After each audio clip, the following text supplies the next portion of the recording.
Okay. And good evening. John Phillips here. How you doing, Pittsburgh, and wherever you might be watching on the World Wide Web? It's not X right now. And I've got to figure that one out. While we're broadcasting live, we're going to let a few people get into the chat as I try to get this piece together, and want to hopefully find a way to get us up on our page. It is what it is sometimes, folks, in this crazy world of the internet.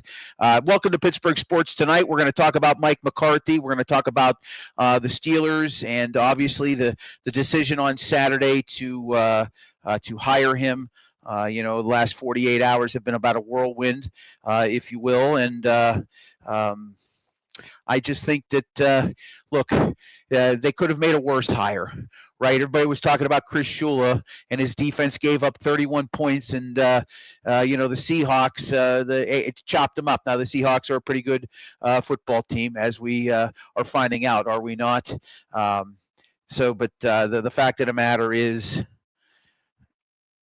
Mike McCarthy is the head coach, and he is the man in charge now. So we will talk a little bit about that. We've got Jerry DePaula at 7:15 p.m. This evening. Let's let you know that, hey, we love your comments. If you're watching us on X, if you're watching us on our YouTube channel at Steel City Sunday, please leave us a mention, or if you got a question or a comment. We're a real nice show for you tonight.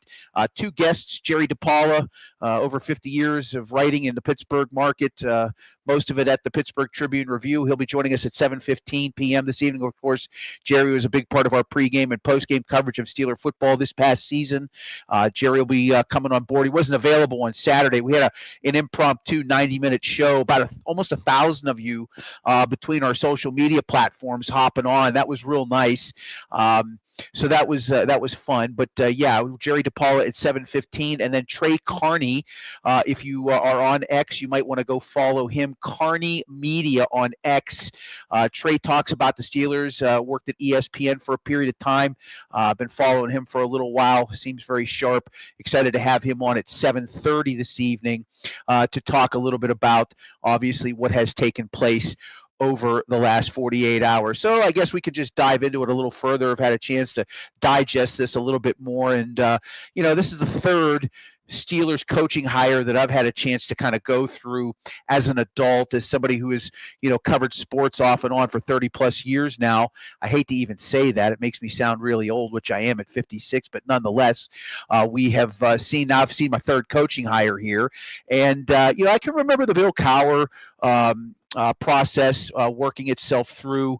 Obviously I've talked a little bit about covering his very first scrimmage in Edinburgh when they had a scrimmage with Buffalo, and then able to cover him early in his career when I worked on Ardmore Boulevard at Channel 4 and on AM 1250 on the Steelers flagship specifically. And then of course when he stepped down, the decision to hire Mike Tomlin. It was obviously met with a little surprise, a rather unknown individual at the time. Cowher had been in the league a little bit longer in the NFL, and obviously being a Pittsburgh guy, there was some sentimental aspect to it there. But this one here really does kind of make you feel like this is a little bit of the hometown guy who at 62 didn't have a whole lot of offers. He had really nothing else. He turned down, I believe, the Tennessee interview to really focus on this job. And I think we've kind of talked a little bit about this over the past few, day and a half now. It very much feels like that this was a safe play. Good to see you, Mean Green, as well. Thanks for checking in. It felt like a very safe hire for the Steelers. I felt like Art Rooney II wasn't pressed after it turns out he and the team got together after they had 3 in-person interviews and asked if any of these 3 were the candidates that made sense, and apparently they agreed that it was Mike McCarthy. And so they started that process.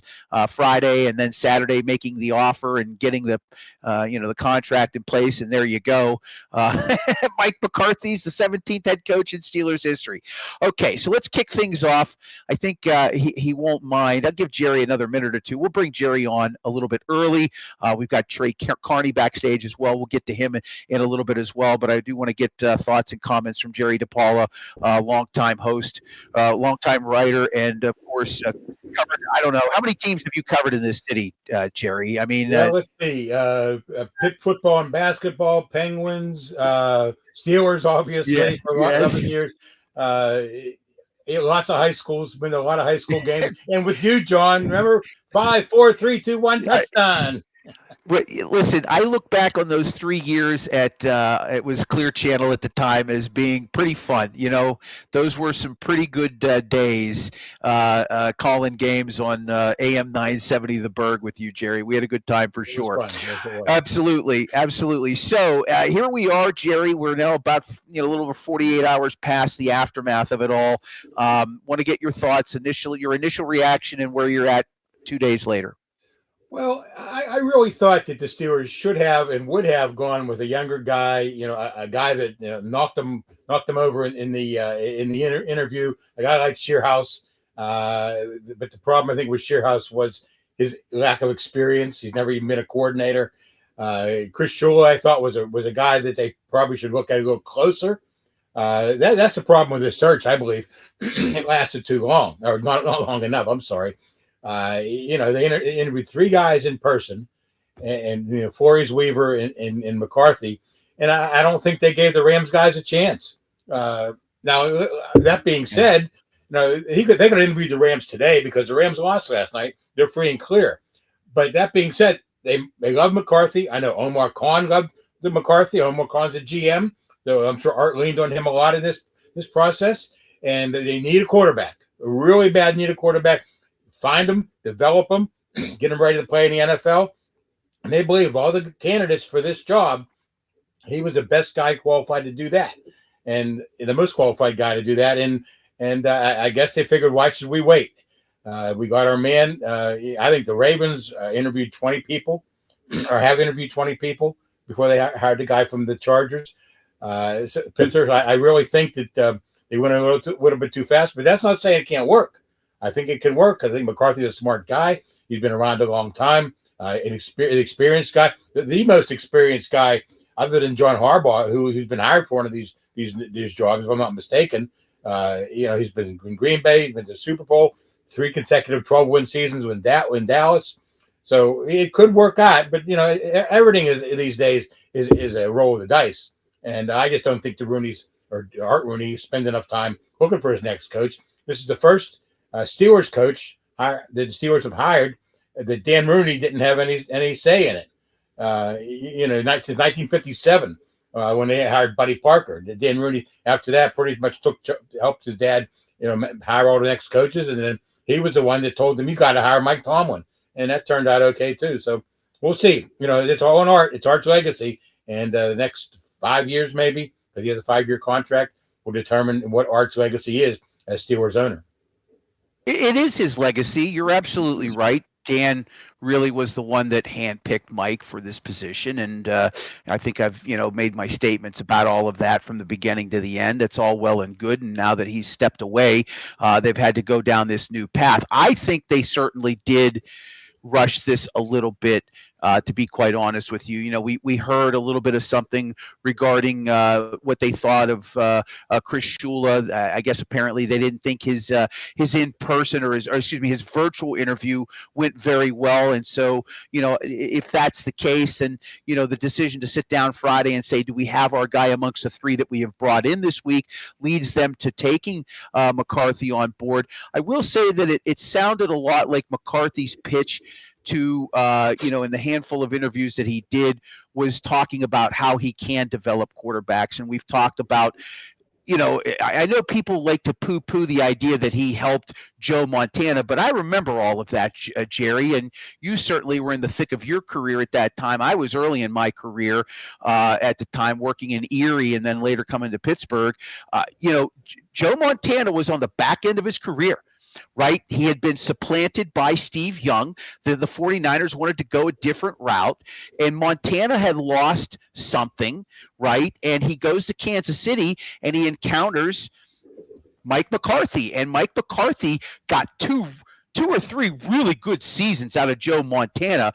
He led them to an AFC championship game in one of those particular years. They, of course, went to Buffalo and got their brains beat out, but nonetheless, and a playoff victory against the Steelers, I might add, in overtime that the Steelers were leading in several spots. He certainly worked very well with Brett Favre and Aaron Rodgers, and he spent time with Alex Smith, I think, early in his career in Kansas City at some point in time, and obviously the work he did with Dak Prescott. So it sounded like that was his focus in his interview process, and it looks like that was enough to get the Steelers to consider him as their next head coach.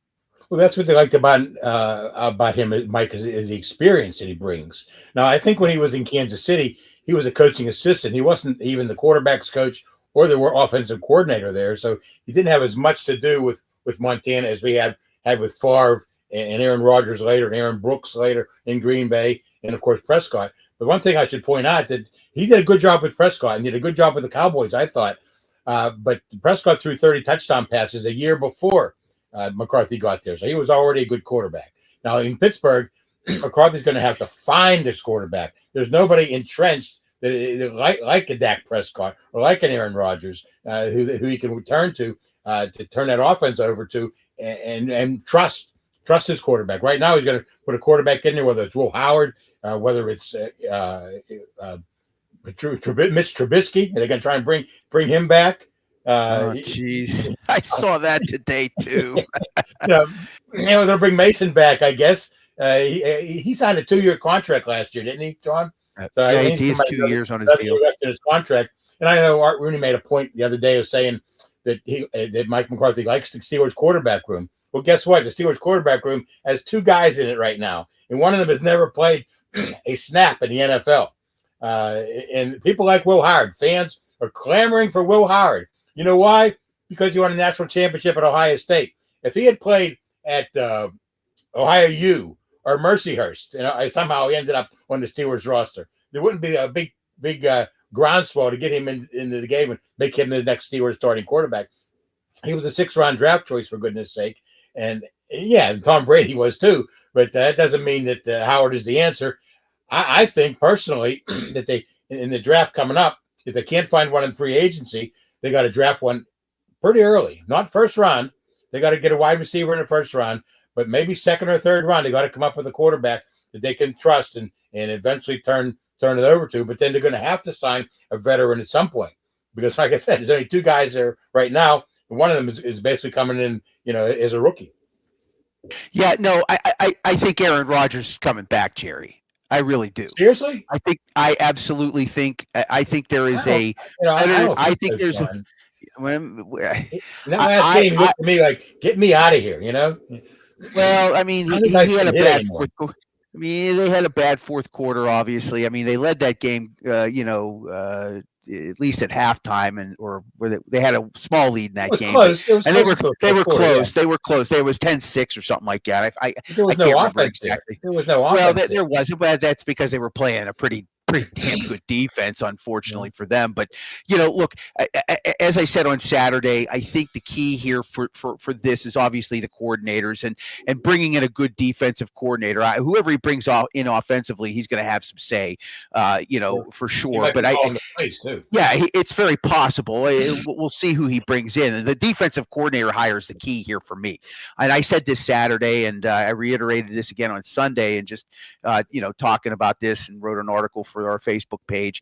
The defensive coordinator is the real key here. They've got over $40 million under the cap for this coming season. I actually have that here. I was looking online and did some research on this. I'll pull this little graphic up here right now. Going into the year, they've got some room. I mean, they've got room in terms of cap, $46 million projected in terms of the cap that they have, and they've got 12 selections. Let's not forget about that. They've got 12 selections selections, that includes compensatory, for April's draft. Now, I'm not saying they're going to be able to move up into, I don't think the Raiders, unless you're backing up the Brinks truck and the Taj Mahal and maybe throw in maybe the Great Wall of China, are the Raiders going to ever move off that number one pick? But I just can't see them moving into the second or third slot. If you're not getting Fernando Mendoza, I don't know if there's any quarterback you really want to lay out a whole bunch of picks for. With a good defensive coordinator bringing in, room under the cap, depending on who they move out right off their books, we have to look and see what the cap hit's going to be. With 12 picks, they've got a chance to stock up some players. And somebody had a graphic online today too that basically said that, outside of this year, with the two teams that are going into the Super Bowl, in the last 10 or 15 years, the teams that have made the Super Bowl weren't in the top 10 in terms of free agent money spent. In fact, a lot of them were in the middle or bottom third. So once again, developing talent rules the day. And that's something that they didn't necessarily have a whole lot of success with in the Mike Tomlin era in the past 10 years. I think the part of the problem was that Mike Tomlin didn't hire coaches. He didn't hire good coaches, did he? I don't think his coaching staff was anything to write home about. So development was a problem, not just about procurement, but development. And I think that the biggest thing McCarthy has to do is find good, competent coaches who can not only give him good advice, but turn some of these guys, these fringe guys, into really good football players. Because there's a lot of younger guys on the Steelers team that need to improve. And if they do, and they combine those with draft picks and one or two big free agent signings, maybe one at wide receiver, draft a wide receiver and sign a wide receiver, I believe. And then maybe you got something if those guys are any good. But I think one of the biggest problems with Tomlin is he didn't surround himself with a good staff.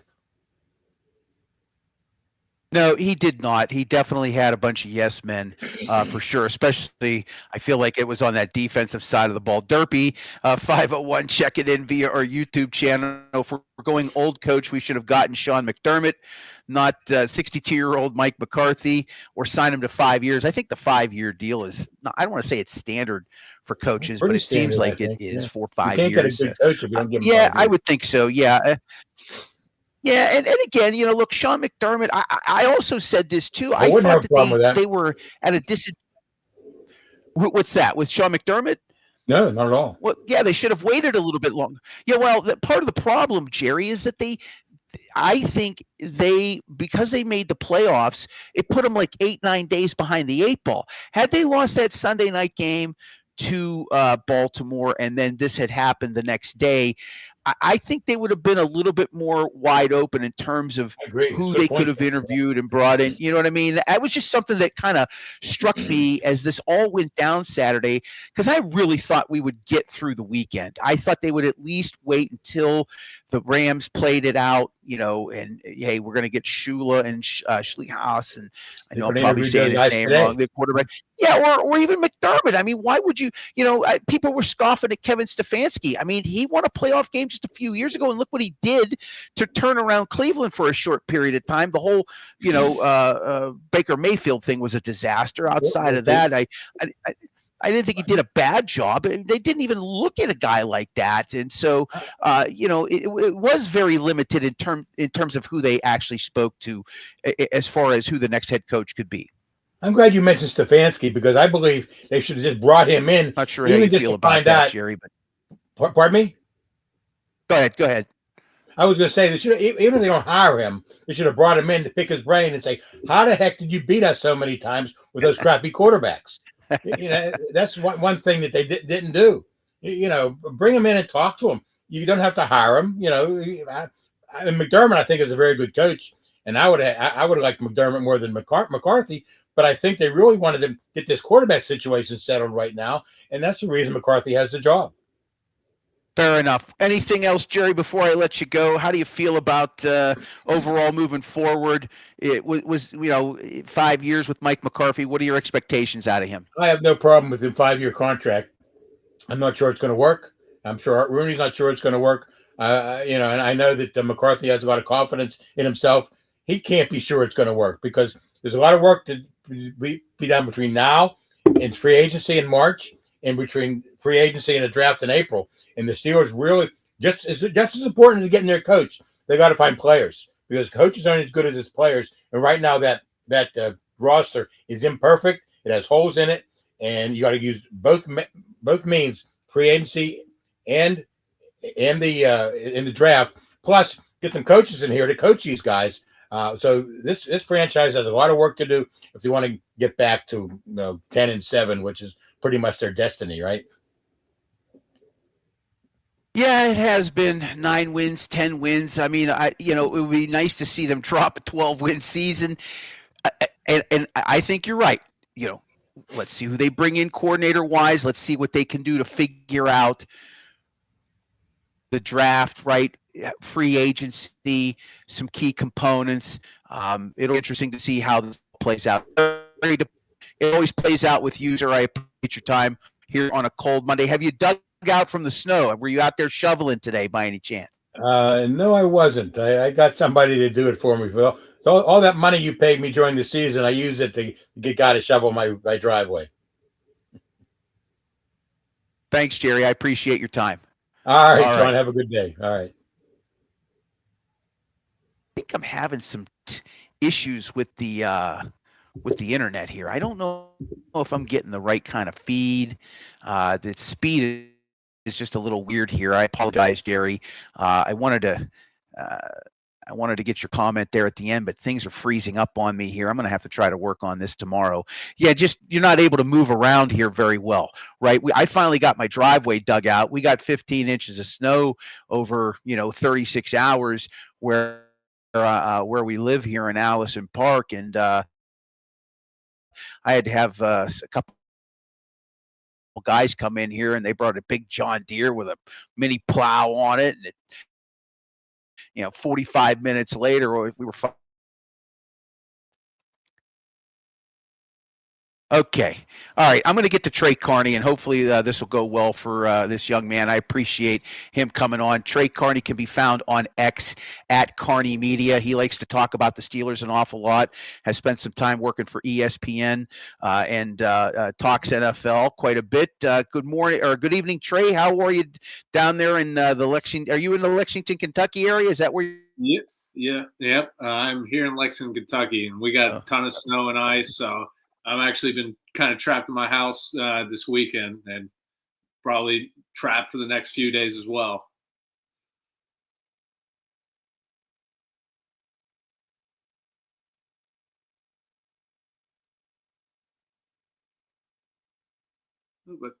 Yeah, that part of the country really got blistered, not just with the snow, but the ice. I know that has caused a problem. Okay, it's Mike McCarthy and how you feel about the Steelers making him their 17th head coach. What a great move. Right now I'm kind of in between right now. Obviously he wasn't my top choice, but I can kind of see where the vision is. Obviously Rooney is not in the mindset of rebuilding. He believes he has a roster that's ready to keep competing.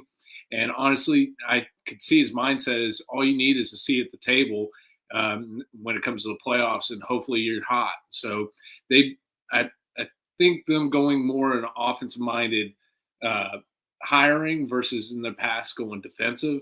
I think they're hoping that starts, getting some of those playoff troubles where they're just not moving the ball. I mean, we saw against the Texans, your defense gets you 3 turnovers and you only come up with 3 points. That's not going to win you ball games. So that's the vision that Rooney and Khan saw. And obviously the biggest piece in all of it is McCarthy harping on, hey, I develop quarterbacks. And they're pretty high on Will Howard, Rooney, Khan, and McCarthy, So I think that piece alone really kind of set the tone of McCarthy over Brian Flores and Anthony Weaver.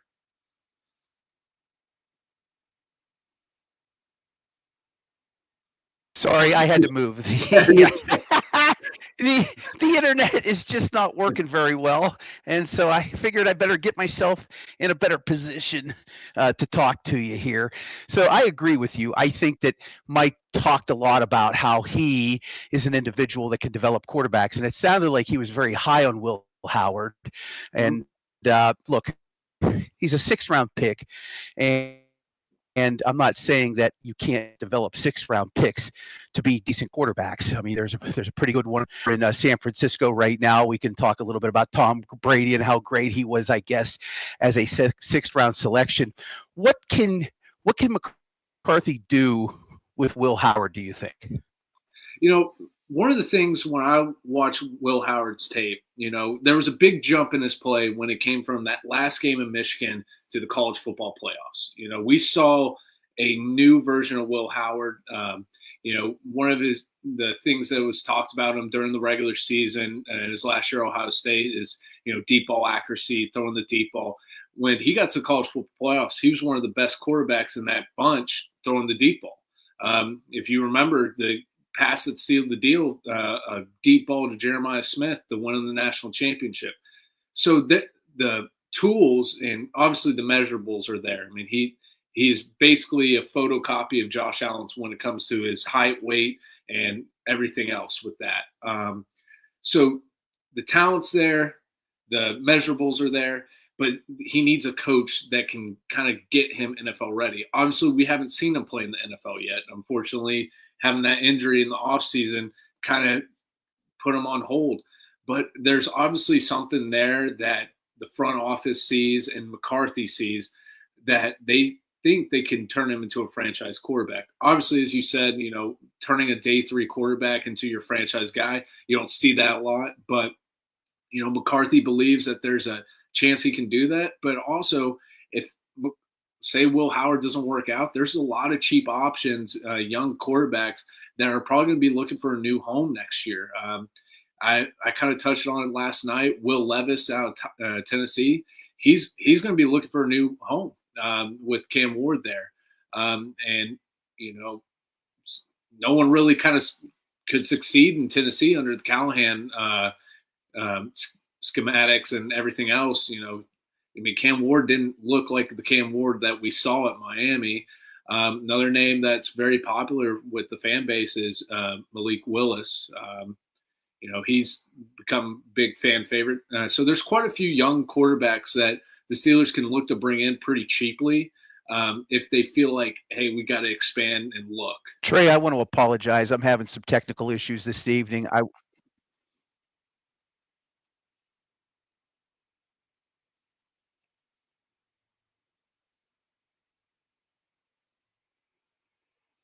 Yeah, I'm having some streaming issues. I'm terribly sorry. Listen, No Trey, let me get these problems figured out. We're going to get you back on maybe next week for Super Bowl week. I apologize for the technical issues, okay? No Thanks problem. for trying to come on this evening, and I appreciate your time. No problem. Thanks for Yeah, I'm so sorry. I'm just not sure why exactly. It might be the ice. I have no idea. All right, we're going to cut this broadcast short this evening. I'm going to try to figure all this out tonight and into tomorrow. We'll be back in here again tomorrow evening. I'm very, very sorry about all of this, but I don't want to keep going on here with the issues that we're having streaming this evening. All right, this has been an abbreviated version of Pittsburgh Sports Tonight. We'll hopefully talk to you on Tuesday.